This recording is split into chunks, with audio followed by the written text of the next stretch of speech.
Dans les psaumes que les enfants d'Israël chantaient, sont des chansons qu'ils chantaient quand ils montaient à la maison de l'Éternel. Parce que c'était un peu en hauteur, il y avait une pente, il devait monter les escaliers. À chaque fois qu'il partait, à chaque marche qu'il montait, il chantait, il glorifiait ces dieux-là. Et quand il rentrait dans la maison de Dieu, ils étaient corps, âme et esprit dans la maison de Dieu. C'est ce qui nous manque. On ne se prépare pas pour venir à l'église. Les gens ne se préparent pas. On dit, bon, lobby yenga, on y va à l'église. C'est bien. Mais quand tu viens pour aller voir ton patron, tu te prépares. Moi, si je vais aller voir les responsables de notre service au Havre, même à ta, qui m'a défouté la semaine, un responsable de service,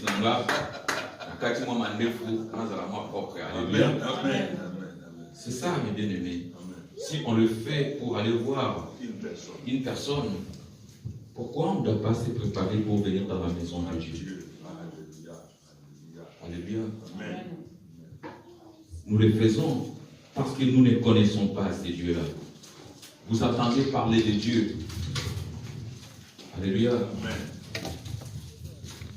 Vous connaissez Dieu.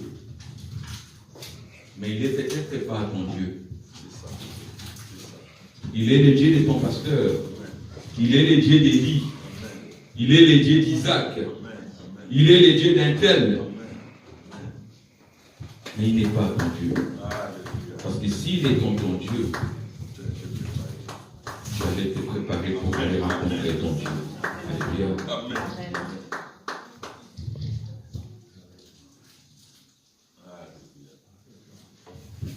La gloire de Dieu ne dépend pas sur le matériel. Parce qu'aujourd'hui, tout le monde veut avoir une grande voiture. Le pasteur, il veut avoir une grande maison. Pour dire que les serviteurs de Dieu veulent avoir une grande église. Où il y a 3000 membres. Il fait 50 cultes par jour. Mais bien aimé, la gloire de Dieu ne dépend pas des matériels. De ce que tu as. De l'immensité de ton église. La gloire de Dieu ne dépend pas du matériel que tu as, de la voiture que tu as, du nombre de personnes que tu as à l'église. Non, mes bien-aimés. La gloire de Dieu, c'est la capacité que tu as à changer les choses dans ta vie. Amen. Alléluia. Amen. Amen. La gloire de Dieu, c'est la capacité à changer les choses dans ta vie. Amen. Si tu as un grand Dieu, quels que soient les problèmes, il agira. Amen. Parce qu'il est grand. Amen. Nous ne savons pas mesurer le Dieu que nous servons. Nous lisons dans la Bible, oui, il est El Shaddai, le Dieu Tout-Puissant. Les enfants de Dieu sont devenus comme des mimes. Il répète ce qu'il a déjà entendu. Parce que son pasteur dit qu'il est Jéhovah Jireh. Lui aussi, il se met à dire Jéhovah Jireh. Mais il ne sait pas ce que veut dire Jéhovah Jireh.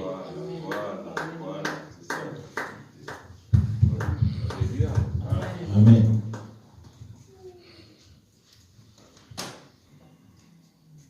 L'église ne dépend pas de moi. L'église ne dépend pas de toi. Mais de la gloire de Jésus-Christ. Quand nous croyons au Seigneur Jésus-Christ comme Seigneur et Sauveur, Jésus-Christ a fait de nous tous des personnes uniques dans sa maison. C'est pourquoi dans la parole de Dieu, vous allez voir, à d'autres, il a donné comme apôtres, à d'autres comme prophètes, à d'autres comme évangélistes, à d'autres comme pasteurs et docteurs, pour l'édification du corps du Christ. C'est Jésus-Christ. On avait notre pasteur Simon avait prêché sur la gloire de Dieu. Aujourd'hui, Dieu vous aime. Il veut se montrer à vous. Il ne veut pas que vous disiez seulement le Dieu d'un tel. Le Dieu d'Isaac, le Dieu de Joseph. Mais quand nous allons finir, en sortant d'ici, nous allons dire qu'il est mon Dieu. Amen. Amen. Nous connaissons Dieu, mais nous ne connaissons pas comme étant notre propre Dieu. C'est pourquoi nous avons du mal à trouver des solutions dans nos problèmes. Élie pouvait demander le feu qui vient du ciel et que ça puisse venir brûler l'Holocauste. Parce qu'il connaissait son Dieu. Il savait qu'il était le fait dévorant. Nous ne connaissons pas le Dieu que nous prions. Nous venons à l'église comme ça parce qu'il n'est pas notre Dieu. Nous le connaissons comme le Dieu de Papa Poutoum Palzou.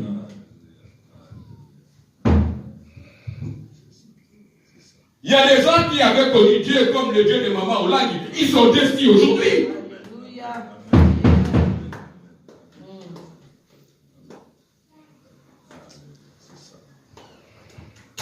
Aujourd'hui, ils sont déçus.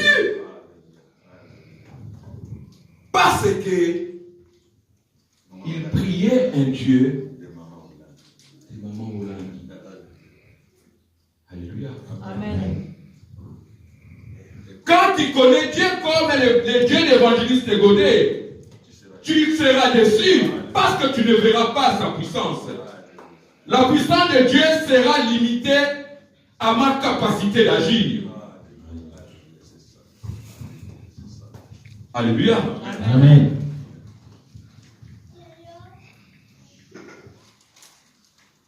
Est-ce que tu connais ton Dieu?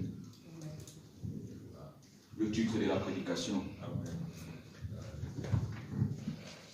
Le titre de la prédication de cet après-midi, est-ce que tu connais ton Dieu? Oui,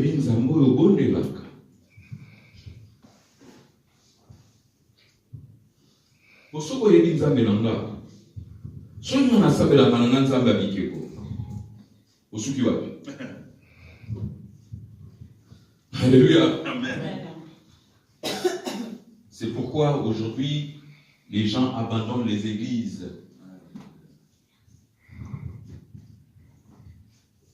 Ah, j'avais suivi un tel pasteur. Tu n'avais pas suivi Jésus. Tu avais suivi un pasteur. C'est lui qui connaît Dieu. Samuel, il connaissait le Dieu qu'il priait. Pendant à peu près 50 ans, Dieu ne parlait pas, mais Samuel était tout le temps dans le temple. Il partait, bien qu'il n'y avait personne à l'église, mais chaque jour, il était à l'église. Chaque jour, il était dans le temple. Il ouvrait les fenêtres du temple. Il aérait, il était tout seul, jusqu'à ce que Dieu te bénisse.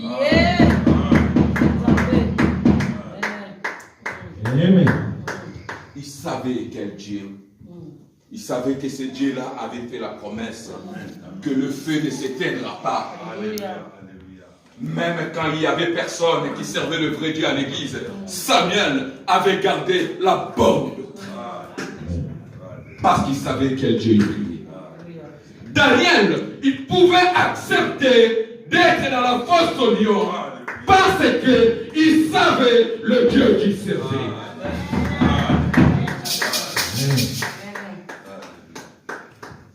Daniel pouvait accepter avec Abednego qu'on le mette dans le fournaise ardent, chauffé 7 fois, parce qu'il connaissait son Dieu.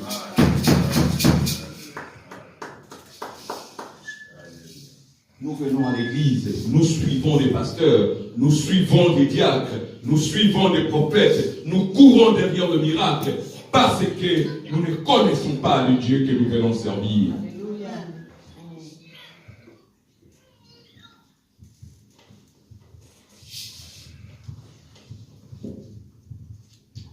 Daniel, chapitre 11.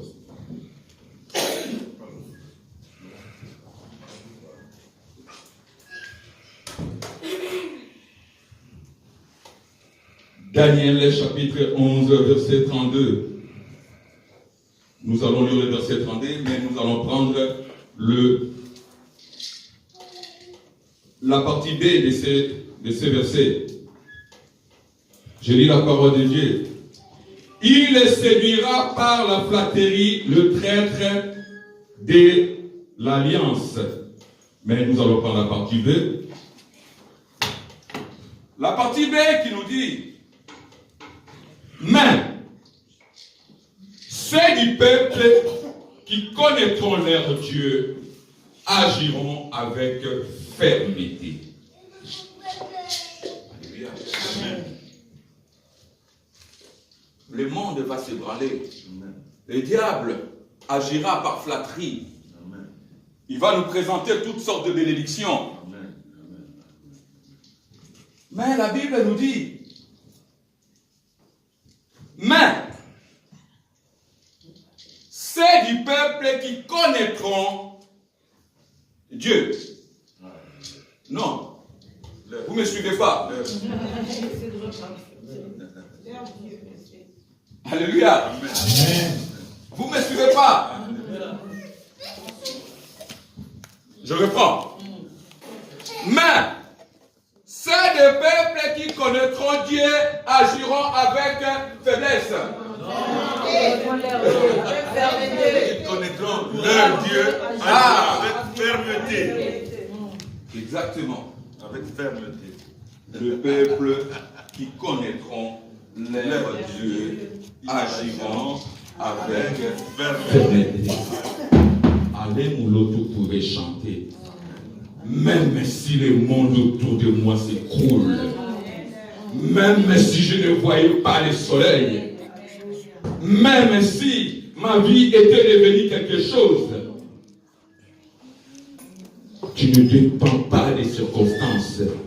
Tu es Dieu.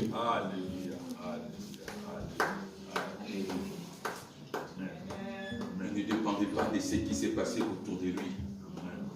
Parce qu'il savait que mon Rédempteur s'élèvera les derniers. Job connaissait le Dieu qu'il priait. Caleb connaissait le Dieu qu'il priait. Même quand les enfants d'Israël tremblaient devant les enfants d'Anak. Caleb a dit que Dieu nous a donné ce pays. Entrons, nous nous emparerons de ce pays. Alléluia. Vous savez, aujourd'hui, si je vous pose une question,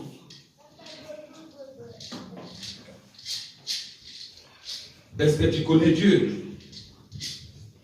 Qui d'entre vous connaît Dieu?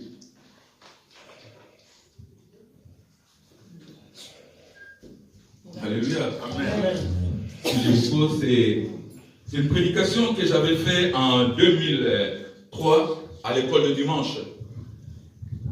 Je crois en 2000 ou 2002 à l'école de dimanche. Qui connaît son Dieu? Alléluia. Amen. C'était pour permettre à nos enfants de connaître Dieu. Mais aujourd'hui, au fur et à mesure que j'avance dans le ministère de Dieu, j'ai l'impression que les enfants de Dieu ne connaissent plus Dieu. Alléluia. Amen. Au fur et à mesure que j'avance dans les choses de Dieu, j'ai l'impression que les enfants de Dieu connaissent Dieu, mais ils ne connaissent pas, ils n'ont pas son Dieu. Alléluia. Amen. Si je pose la question aujourd'hui, qui est Dieu pour toi? Les autres me diront que Dieu existe.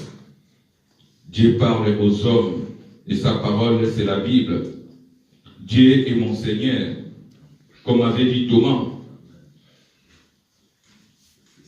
Dieu est le créateur du ciel et de la terre. Dieu peut tout et il sait tout. Vous allez me donner toutes sortes de réponses. La question c'est, comment savez-vous ce que vous savez sur Dieu? Amen. Mais évangéliste, tu as comme un moment compliqué. Nous allons prier. Alléluia. Amen. Yahweh, Yahweh, Yahweh, Nzambe Nambuya. Abelemini susuni bosona yo Yahweh.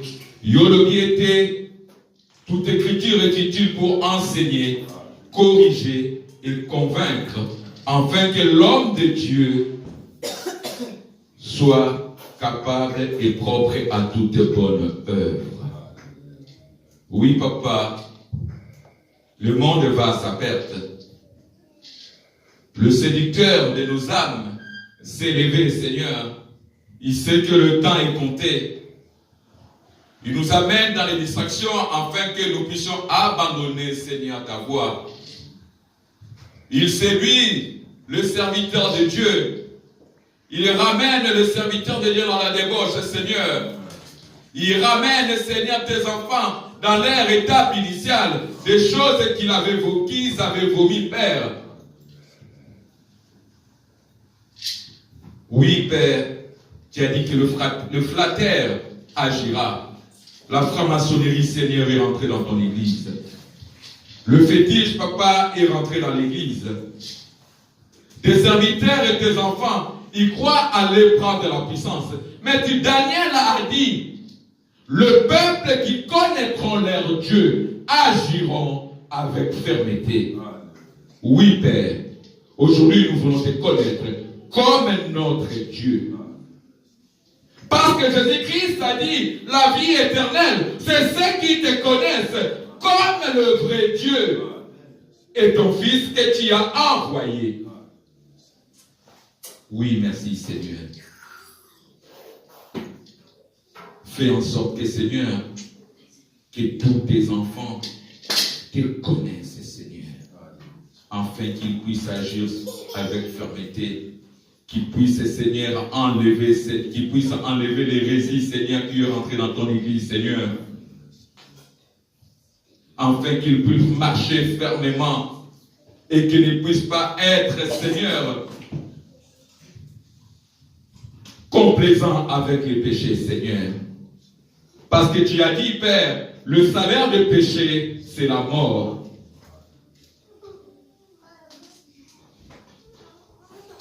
Tu as dit que l'ivrognerie, les ivrognes, les idolâtres, les impudiques, les adultères, Père, n'hériteront pas les royaumes de cieux.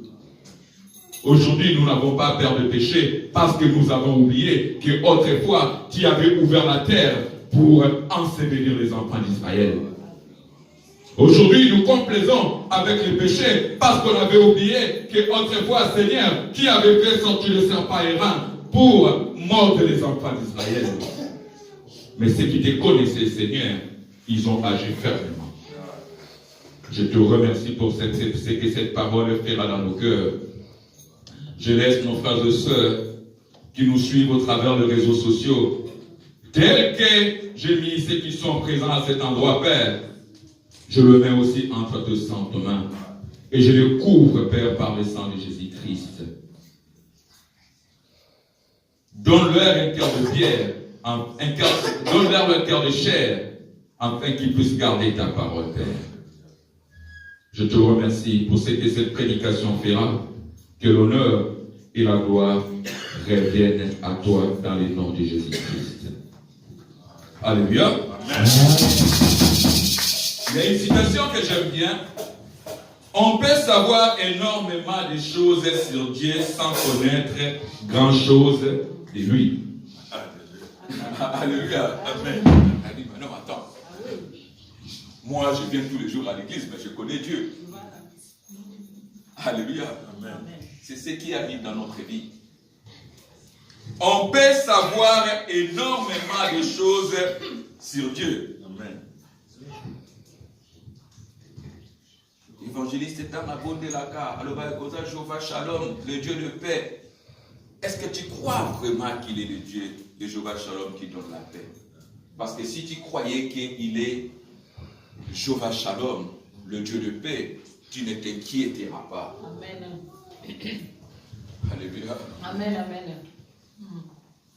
Quand le vague se lève dans ta vie, si vraiment il était Jéhovah Shalom, si pour toi il était le Dieu de paix, tu ne t'inquiéteras pas.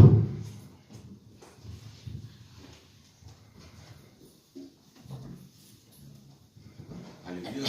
Amen.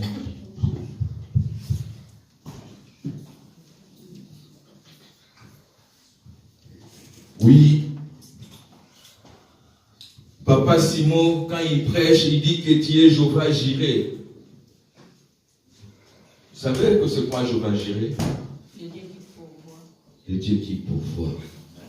Mais quand tu es face à une situation difficile, est-ce que tu te dis qu'il est le Dieu qui pourvoit? Ou tu cours faire un crédit et tu n'as même pas la possibilité de le rembourser?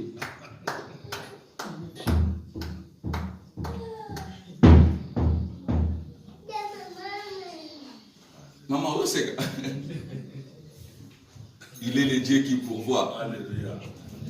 Donne-nous aujourd'hui notre pain quotidien. Amen. Alléluia. Amen. Est-ce qu'il est le Dieu qui pourvoit pour toi? Amen. Alléluia. Amen. J'ai un stylo.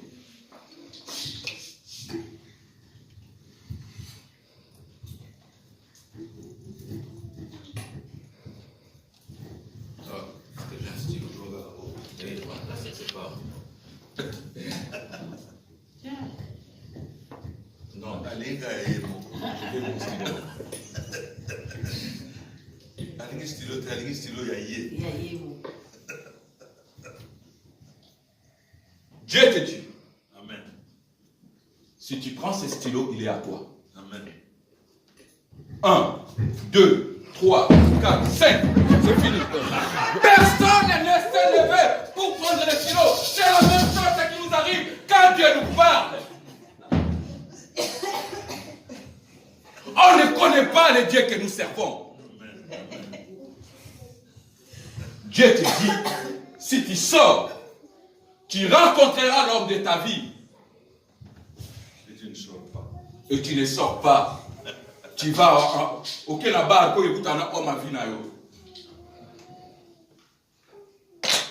on ne connaît pas le Dieu que nous servons.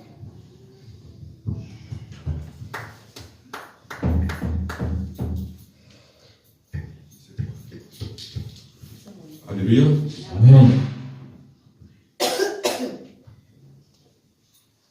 Nous sommes devenus des mimes. Nous mimons ce que les autres disent. Jéhovah Shalom, Jéhovah Jireh, le Dieu Tout-Puissant, Jéhovah Sébaoth. Maintenant, vous ne pouvez pas aller au Kimina, vous ne pouvez pas pasteur. Est-ce qu'il est Jéhovah Sébaoth pour toi? Je ne pense pas. Mais comment passer d'une connaissance sur Dieu à une connaissance de Dieu? Amen. Amen. Comment les enfants de Dieu doivent passer de la connaissance sur Dieu à une connaissance de Dieu? Connaître son Dieu, c'est quoi? Et comment? Connaître Dieu est plus complexe que connaître un homme. Connaître mon voisin, mon camarade de classe, est plus complexe que connaître une maison, un livre ou une langue étrangère. Alléluia. Amen. On peut connaître une langue, une matière en étudiant. Alléluia. Amen. On peut connaître une montagne en l'escaladant. On peut connaître un musée en le visitant. Amen. Je vais vous raconter une histoire. Il y avait un alpiniste. Ses parents priaient. De temps en temps, on l'amenait à l'église comme on nous ramène nos enfants. Cet homme est parti escalader une montagne. Vous savez, il met une cordée. La cordée, et puis il s'accroche, au fur et à mesure qu'il monte, la cordée reste. En cas de chute, la cordée lui retient. Il a monté, il a escaladé. Arrivant à un certain moment, il a fait un faux pas. Mais la ceinture était accrochée à la corde. Et il est tombé jusqu'en bas. En tombant, il a crié: Seigneur, sauve-moi. Quand il a crié, directement sa course s'est arrêtée. Donc sa corde l'a arrêtée. Dans le silence, il entend une voix qui lui dit: si tu veux que je te sauve, coupe la corde qui te retient.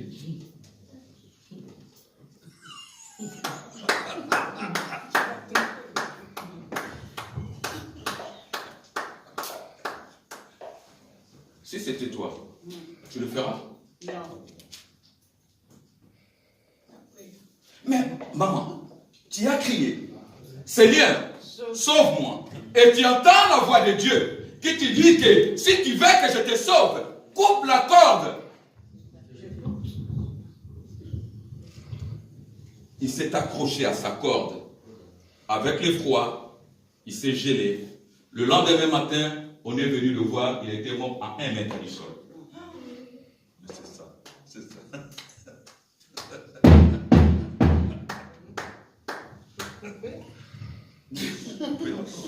S'il connaissait son Dieu, et il savait que la voix qu'il entendait était la voix de son Dieu, bien aimé, il allait être sauvé.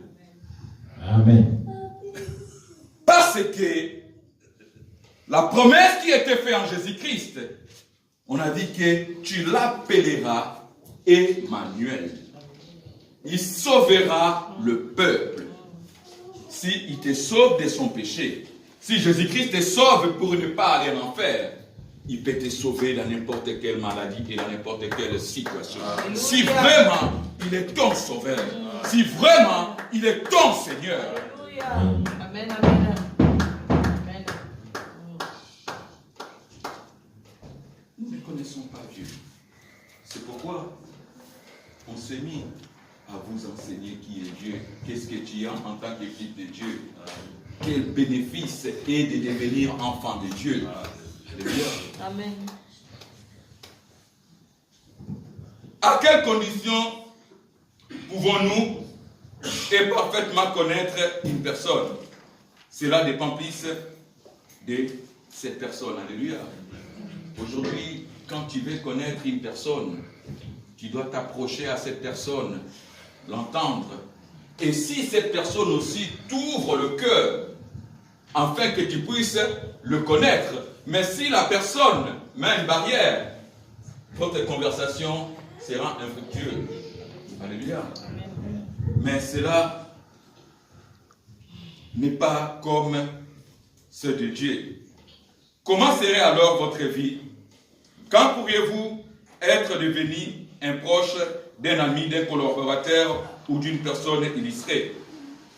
C'est peut-être en lisant ce que cette personne aime. Si tu veux connaître une personne, tu vas t'approcher peut-être de sa famille. Moi, je vois les gens qui suivent les stars, pour connaître un star. Il achètera les livres de ces stars. Il va s'habiller. Vous verrez les fans de Johnny. Ils s'habillent comme Johnny Hallyday. Ils mangent comme Johnny Hallyday. Parce qu'ils veulent connaître Johnny Hallyday de toute leur vie. Mais les enfants de Dieu, nous avons la parole de Dieu. Nous croyons plus aux paroles de nos pasteurs. Il y a un jeune couple qui était marié. À l'église, on leur offre des Bibles. Alléluia. Amen. On a offert, et Dieu soit loué, le pari de leur mariage, c'était leur pasteur et sa femme. À chaque fois, ils criaient. Le pasteur ne leur avait pas donné un cadeau, mais dans la Bible, il avait mis une enveloppe avec un chèque. Alléluia. Amen. Il leur avait dit qu'à chaque fois que vous ouvrirez cette parole, quand vous aurez des problèmes, vous aurez la solution à vos problèmes. Alléluia. Amen. Il les a laissé la Bible. Le pasteur est parti. Un jour, ils se sont chamaillés comme dans tous les couples. Ils ont appelé le pasteur. Le pasteur est venu. Il leur a dit, il est où la Bible que je vous avais donnée? Le pasteur a ouvert la Bible, il les a exhortés. La Bible qu'il leur avait donnée. Alléluia. Dans la maison, après leur avoir exhorté, le pasteur avait vu un 100 € qui traînait. Alléluia. Il a pris le 100 €, il a mis dans la Bible. Il a refermé la Bible et dans la première page. Comme ça, il ne va pas dire que je n'avais pas lu toute la Bible pour le voir. Il a mis le 100 € qui était sur la table. Il a mis dans la Bible, il a refermé, il a remis la Bible au mari. Le couple resté, c'était encore chaud parce qu'ils avaient laissé 100 €. La femme acquise l'homme, voilà ton pasteur, il va voler 100 € dans la Bible.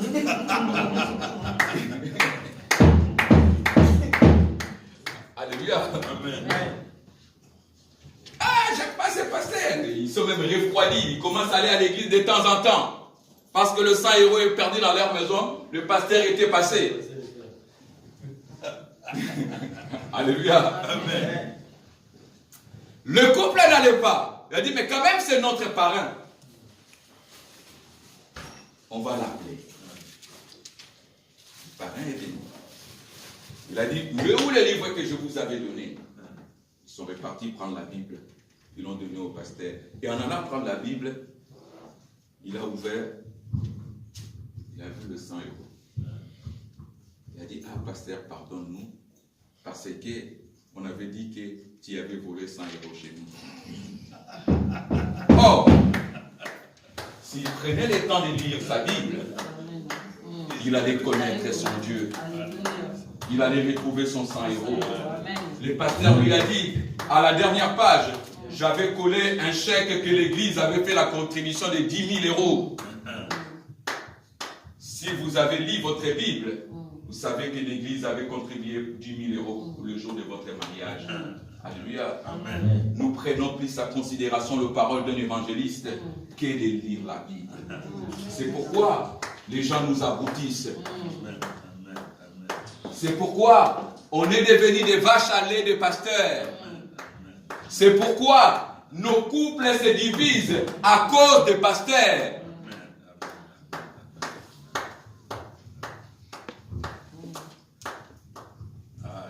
Quand tu veux connaître quelqu'un, tu dois t'assurer, tu dois faire comme lui. Les gens, ils s'habillent comme lui pour attirer son attention. Il doit acheter même le livre que cette personne a écrit pour chercher à connaître cette personne. Alléluia. Amen.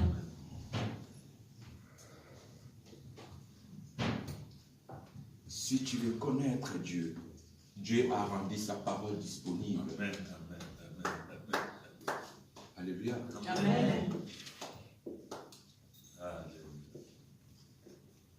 y a des Bibles qui coûtent 1 euro. Personne ne dira qu'il n'a pas la possibilité d'acheter une Bible. Alléluia. Amen.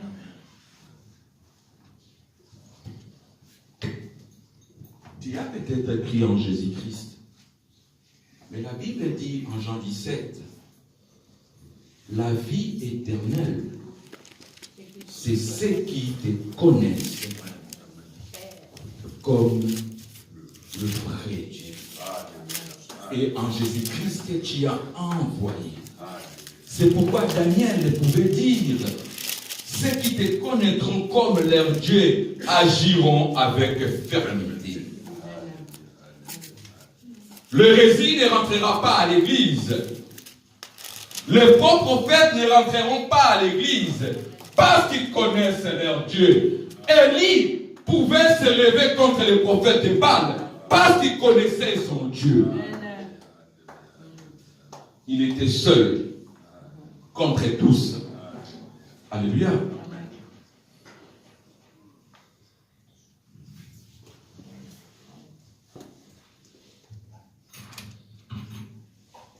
De quoi nous parlent des paroles personnellement Dieu dans la Bible?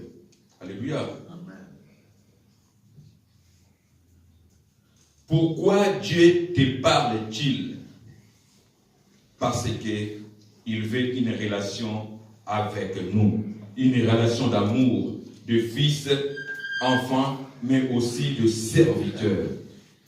Il nous appelle à lui obéir, à le servir sans avoir honte de lui, mais étant joyeux, reconnaissant et glorifié, et le glorifier.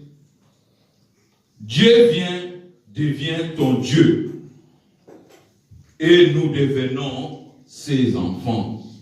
Et bien aimé, il y a des fois, entre midi et 1h, quand nous faisons l'intercession, celui qui connaît son Dieu, il le louera. Il adorera. Il n'aura pas honte d'élever sa voix. David n'avait pas honte de danser devant son peuple, quand bien même que le monde l'avait pris pour un fou, parce qu'il connaissait le Dieu qu'il priait. Il connaissait le Dieu qu'il servait. Est-ce que tu connais le Dieu que tu pries? Est-ce que tu connais le Dieu que tu sers?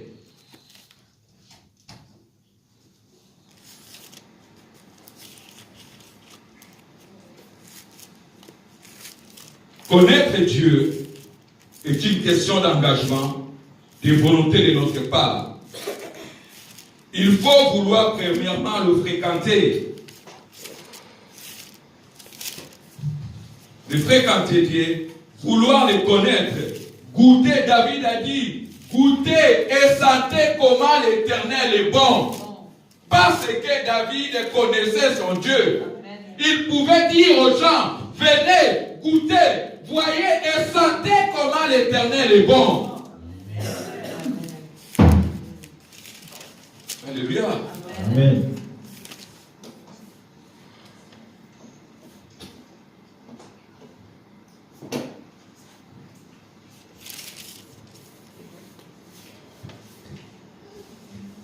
Que ferons-nous de notre connaissance de Dieu après l'avoir connu? Mais qu'est-ce que tu feras de la connaissance de ton Dieu? Une fois que nous les aurons acquis, qui es-tu, Seigneur? L'apôtre Paul, au chemin de Damas, quand il a vu cette lumière, il connaissait. Il a dit, qui es-tu? Il a posé la question. Il a eu la connaissance parce que Jésus-Christ lui a répondu. Il a dit, c'est Jésus-Christ de Nazareth que tu es en train de persécuter. Il te sera dur de réjamber le guillon. Mais après avoir connu Dieu, la deuxième question est importante. Que veux-tu que je fasse? Alléluia. Amen. Connaître Dieu, c'est rien. monde peut les connaître. Mais après l'avoir connu, qu'est-ce que tu dois faire de cette connaissance?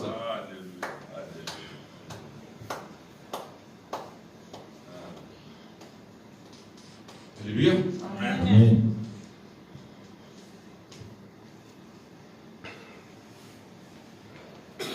Qu'est-ce qui va changer pour moi de connaître Dieu? En Daniel 12, 11 et verset 32, on a dit que le peuple qui connaît leur Dieu agiront avec fermeté. Quand tu connais Dieu, tu agiras avec fermeté. Pour ceux qui connaissent Dieu, Dieu n'est pas un petit Dieu, mais très haut et très grand. Alléluia. Amen. Amen. Si ton Dieu est minuscule, il fera que des choses minuscules. Si ton Dieu est petit, tu feras que des petites choses. Alléluia. Amen. Et ça dépend de la connaissance que tu as de ce Dieu-là. Et après, tu te poseras la question. Quand tu sais qu'il est grand, tu diras, Seigneur, que veux-tu que je fasse de ton grand nom? Alléluia. Alléluia. Amen, amen. Alléluia. Amen.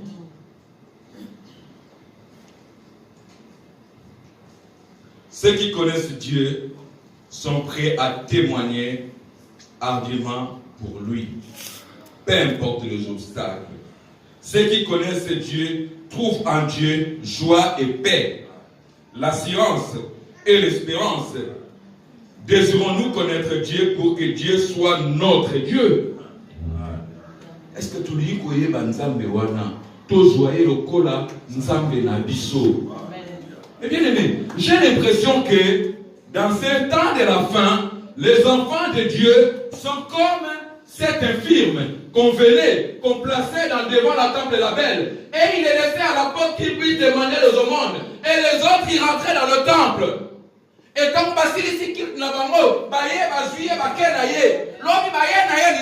les enfants de Dieu sont devenus comme ça. Et pourtant, quand Jésus-Christ était mort à la croix du Calvaire, le jour qu'il avait rendu l'âme, quand il avait crié que tout a été accompli, le voile du temple était déchiré en deux. Tu n'avais pas besoin d'un sacrificateur. Tu n'as pas besoin de quelqu'un qui prie pour toi. Amen. Dieu t'a fait rentrer directement dans le lieu saint. Alléluia.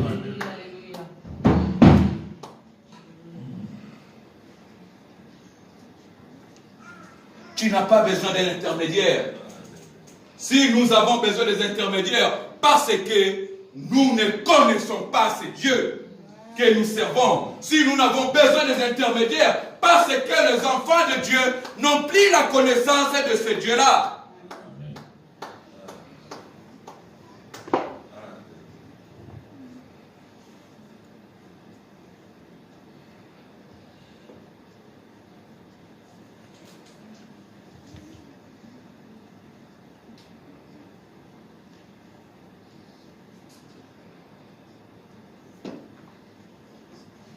Le verset que nous devons apprendre par cœur, c'est Jérémie 9, versets 23 et 24.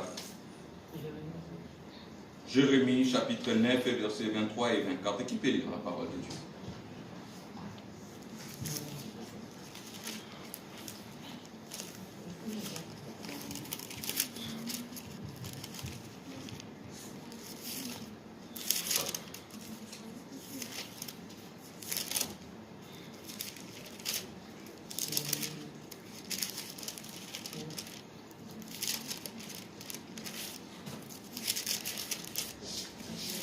Vous avez peur de lire. Je vais lire la parole de Dieu. Jérémie chapitre 9. Je vais lire, je suis plus rapide que vous. Non, on a trouvé. Jérémie chapitre 9, versets 23 à 24. Je lis la parole du Seigneur. Ainsi parle l'Éternel. Alléluia. Amen. ce n'est pas écrit ainsi parle un pasteur. C'est ainsi parle l'Éternel. Si tu les connais comme éternel, écoute ce qu'il dit. Que les sages ne se glorifient pas de sa sagesse.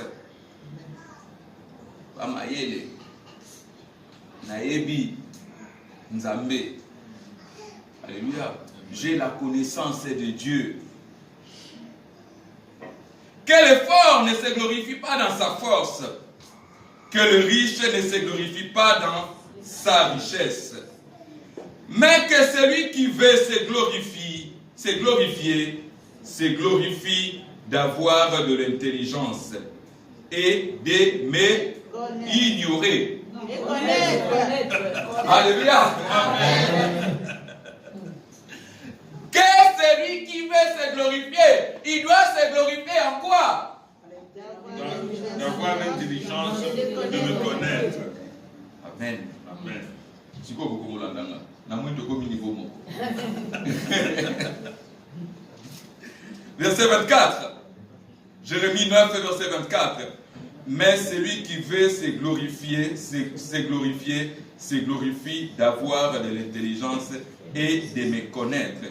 C'est de savoir que je suis l'Éternel, qui exerce la bonté, le droit, la justice sur la terre, car c'est à cela que je prends plaisir, dit l'Éternel.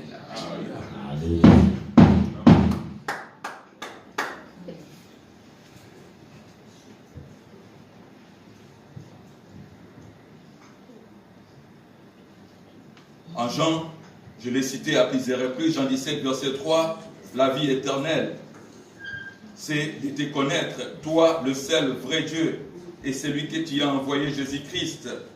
En Proverbe, chapitre 8, au verset 17, il est dit, j'aime ceux qui m'aiment, et ceux qui me cherchent me trouveront. Alléluia.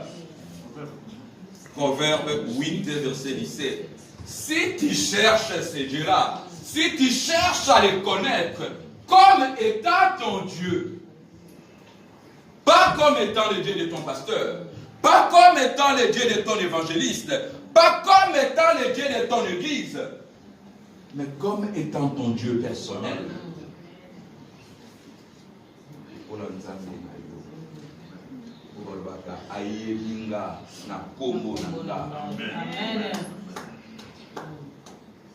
Tango na gangaka ayebi ke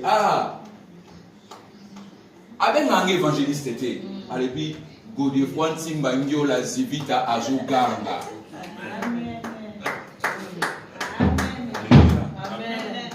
Tango nazolela na secret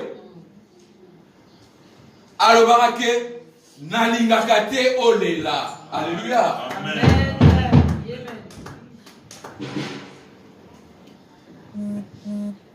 Est-ce que tu connais ton Dieu? Est-ce que tu connais le Dieu que tu sers? Si tu connais le Dieu que tu sers, rien ne sera un obstacle dans ta vie. Amen.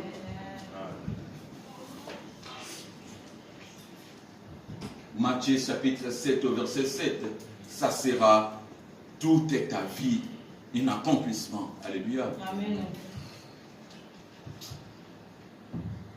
Le roi David connaissait les dieux qu'il servait. C'est pourquoi il pouvait faire le psaume 23.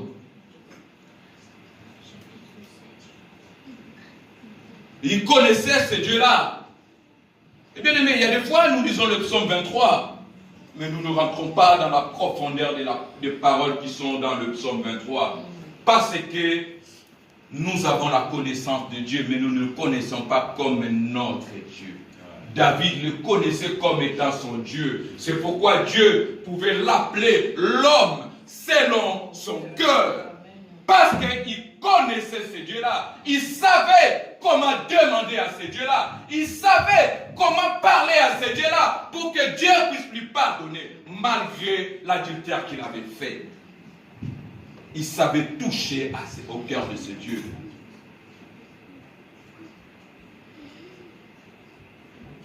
Alléluia. Amen.